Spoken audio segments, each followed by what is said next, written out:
Hello Malegaon, ये है आपकी आवाज। खासदार आमदारांनी मराठा आरक्षणासाठी राजीनाम्याची तयारी ठेवा, राधाकृष्ण विखे पाटील यांचे मालेगाव बैठकीत आवाहन।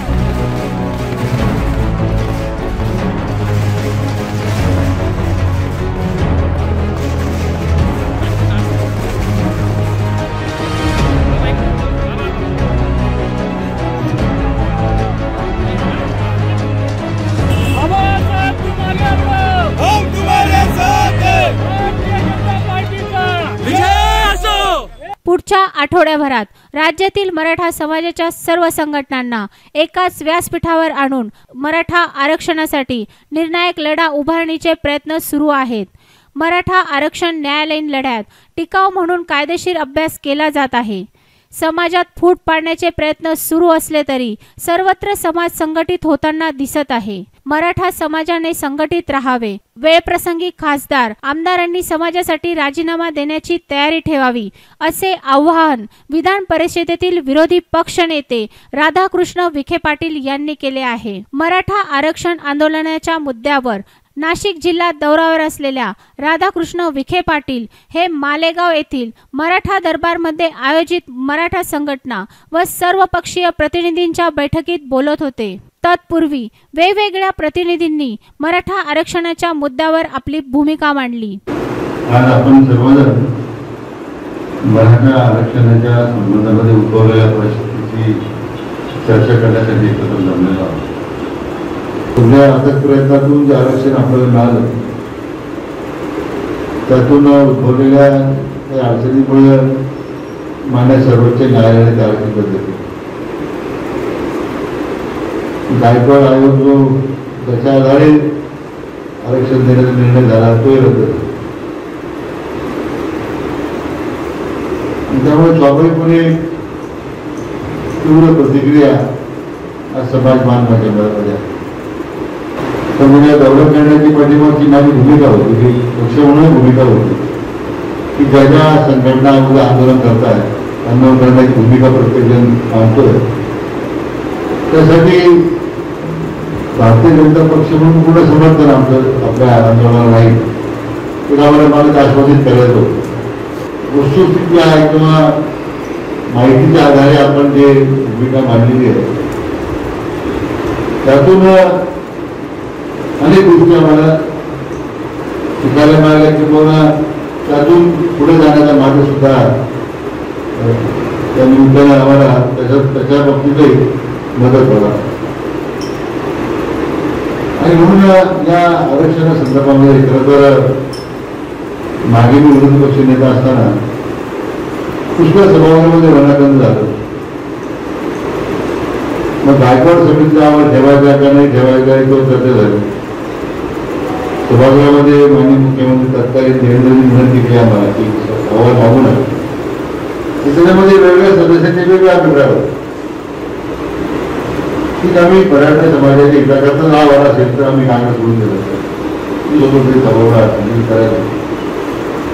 पण मुख्यतः सगळ्यांची भूमिका आरक्षणासाठी आम्हाला काय सापडल्यानंतर बघू आम्ही सगळ्यांनी काँग्रेस राष्ट्रवादी आम्ही काही एकत्र बसून सरकारच्या धोरणाला पाठिंबा दिला आणि तो निर्णय झाला। माननीय उच्च न्यायालयामध्ये ज्यावेळी प्रकरण गेलं पुन्हा आमची बैठक झाली, परंतु सुधारणा उच्च न्यायालयामध्ये आरक्षण टिकला। काही मंडळी विघ्न संतोषी आहेत आधी उच्च न्यायालयात संरक्षणात गेलेली आहे पुन्हा त्यावेळी सर्वोच्च न्यायालयाने त्याची देण्याकरता स्पष्ट नकार दिला। आता ज्या 3 न्यायमूर्तींनी अगोदर आपल्या सरकारच्या धोरणाच्या दिशेने भूमिका मांडली, ज्या 5 न्यायमूर्तींच्या घटनापीठापुढे ते 3 लोक सामील करणार, 2 लोक नवीन निर्णय दुर्दैवानं तो अधिकार राज्याचा का केंद्राचा याच्यावर चर्चा थांबली। 2 न्यायमूर्ती जे नवीन होते त्यांनी मान्य केला राज्याचा अधिकार। जे 3 मूळ न्यायमूर्ती होते त्यांचं मदत पूर्ववर्ती होतं ते न्यायिक राज्याचा अधिकार। खरं म्हणजे त्यावेळी जे कोणी आपले सरकारी वकील काय मंत्र्यांचं काय कोणाचं काम नसतं, पण त्यावेळी जे आपले कोणी सल्लागार होते, वकील म्हणून जे नेमलेले होते किंवा अटॉर्नी जनरल असेल, आपण कधी कधी बऱ्याच मागणी करतो की आम्हाला बेंच बनवून द्या, बेंच बनवून द्यायची मागणी करतो. त्यावेळी आपण मागणी का केली नाही की मी पण अटॉर्नी जनरलला विचारतो की जर त्या 3 न्यायमूर्तींचा मुळातच मत पहिल्यांदाच आपल्याबद्दल पुढे घोषित होतो, निकालात 3 करून झाला ना. मग 102 घटनादुरुस्तीवर चर्चा सुरू झाली, राज्याचा अधिकार, केंद्राचा अधिकार. मग त्याच्यामध्ये 2 सूची आहेत. 102 घटनादुरुस्तीमध्ये सुद्धा 2 सूची आहेत. एका सूचीमध्ये तो केंद्राचा अधिकार तो राष्ट्रपतीला दिलेला आहे, दुसऱ्या सूचीमध्ये तो अधिकार राज्य सरकारला दिलेला आहे. अपवादात्मक परिस्थिती निर्णय. आता ही परिस्थिती सुद्धा अपवादात्मक अपवाद करणारच होती, राज्याला करावं लागलं. आता हे रिव्ह्यू पिटिशन दाखल करण्याचा प्रश्न निर्माण झाला. त्याच्यामध्ये केंद्राने दाखल केलं रिव्ह्यू पिटिशन की याच्यात तो अधिकार राज्य सरकार, राज्य सरकारने निवृत्त मुख्य न्यायमूर्ती अलाहाबाद हायकोर्टाचे भोसले साहेबांची समिती नेमली. आता भोसले साहेबांनी सुद्धा त्याच्या समिती राज्य सरकारला ती शिफारस केली, आपण रिव्ह्यू पिटिशन दाखल केलं. त्यामुळे राज्य सरकार आता रिव्ह्यू पिटिशन दाखल केलं.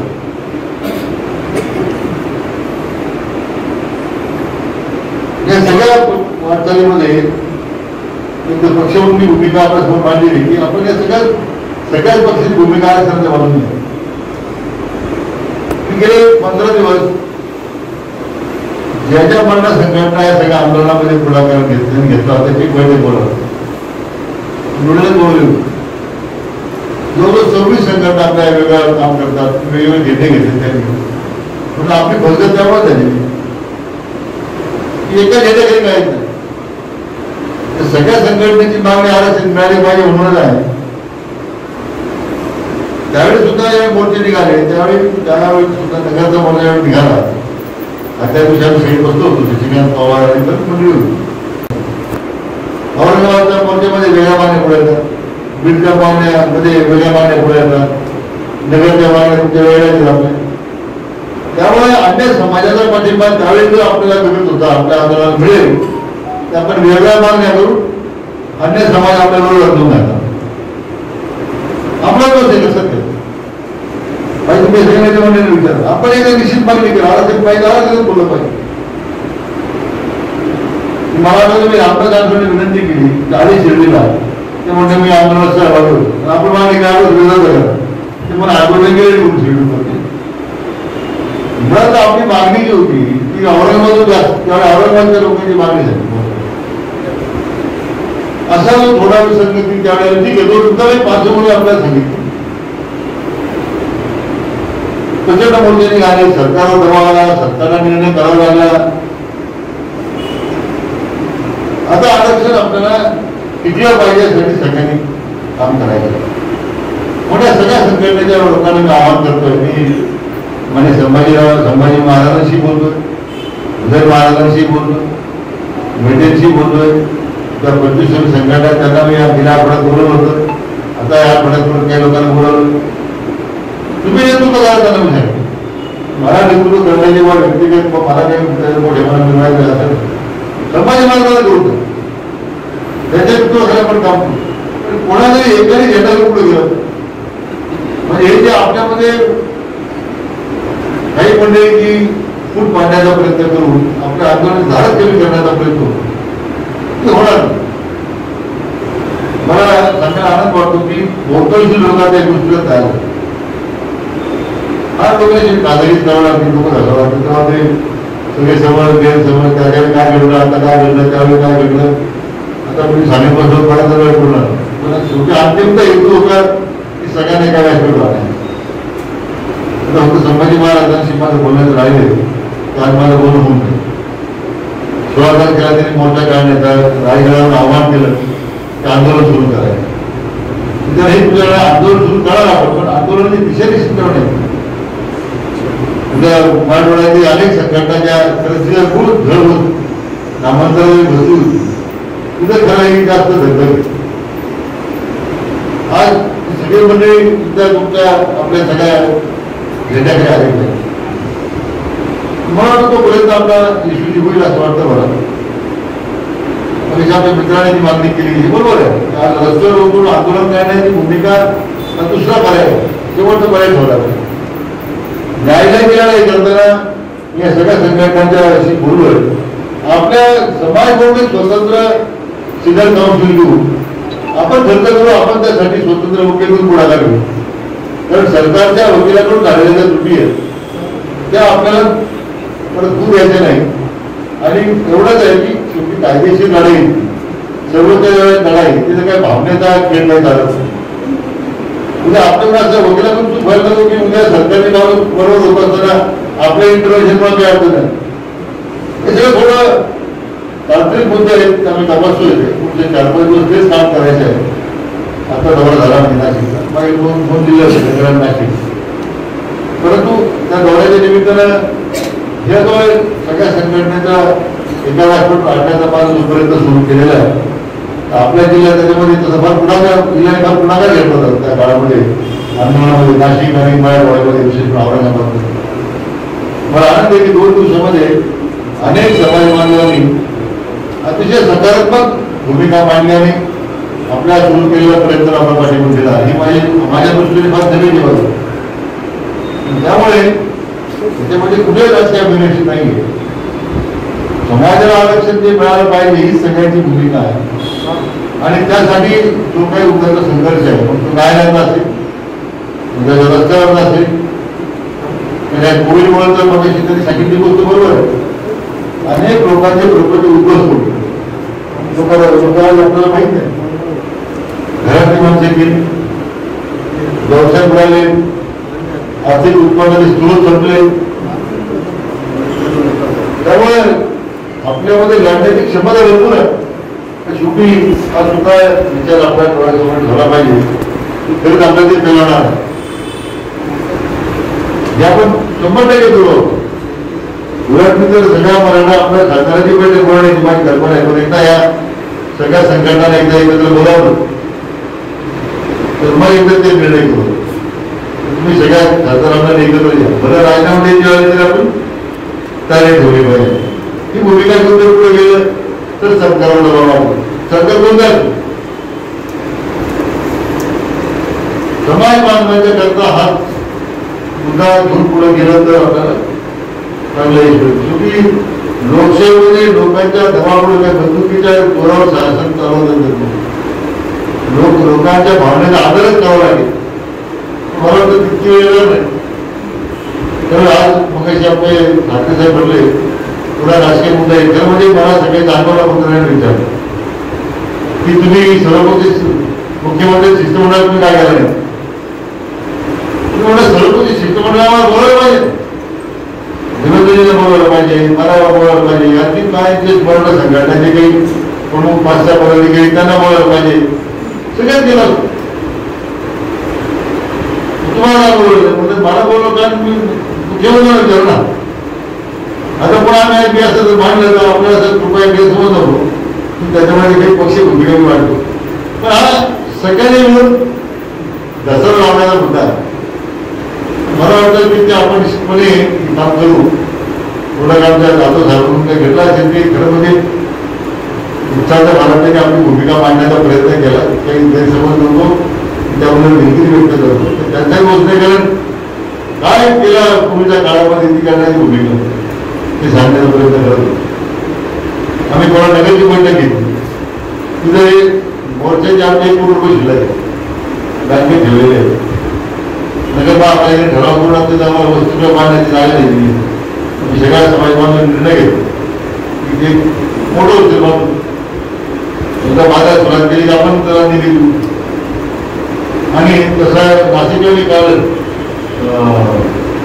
गजाननांना सांगितलं तुमचा पापड भेटला आम्ही आम्हाला भुकटा द्या तुम्ही. वर्षात आम्हाला नाशिकचे काय 40-45 लाख रुपये शिल्लक आहे, 50 लाख रुपये शिल्लक आहे. त्याला सुरू करा म्हणते काम. सरकारची वाट पाहू लागेल. सरकार काय करणार. समाज बांधव काय आपला समाज एवढा कोणी गेले की म्हणजे सरकारच्या मी वर्गणीवर आपलं वकील भरायचं. आपण बांधव. तर ते त्यांना मी काय विनंती केली, काम सुरू करा. आपण समाज बांधव तिथे हॉस्टेल बांधून नाही जात, तर हॉस्टेल बरोबर त्यांना अभ्यास तयार करा. कौशल्य विकास कार्यक्रमाच्या अंतर्गत आपल्या मुलांना उद्याच्या स्पर्धामध्ये परीक्षेची तयारी करण्याकरता तिथे त्याचे स्वतंत्र फुलं करा. म्हणजे आज तो खर्च पडणारच आपल्या मुलांना कमी मागायचा दुसऱ्याला जातो, कारण त्याची गरज आपण तिथं भागवता पाहिजे. असं किमान नाशिक आणि नगरामध्ये दोन अशा प्रकारचे केंद्र सुरू करू शकलो, ते मोठे यशस्वी वितरण वेळ दिलेल्या वर्गणीचं काहीतरी सार्थक झालं असं वर्गणी देणाऱ्या समाज बांधवांना सुद्धा वाटतं. म्हणजे आपल्या गावाला आपण विषय घालतात. पुन्हा एकदा आपल्या सगळ्यांना मनापासून माझ्याबरोबर धन्यवाद देतो. झालेल्या गैरसोयीबद्दल देखील व्यक्त करतो आणि सांगतो. जय हिंद, जय महाराष्ट्र. सदर बैठकीला आमदार राहुल आहेर, केदार नाना, सुरेश नाना निकम, दादा जाधव, देवा पाटील, दीपक भोसले, निलेश कचवे, दिनेश ठाकरे, गिरीश बोरसे, दिनेश पाटील, लकी गिल, सुधीर जाधव, मुकेश झुंझुनवाला, नंदू तात्या सोयगावकर, भरत पाटील, युवार पाटील, दिनेश ठाकरे, अनिल पाटील, हरिदादा निकम, जगदीश खैरनार, सुनील देवरे, अरुण मावली, संदीप पाटील आदी इतर गण प्रामुख्याने उपस्थित होते.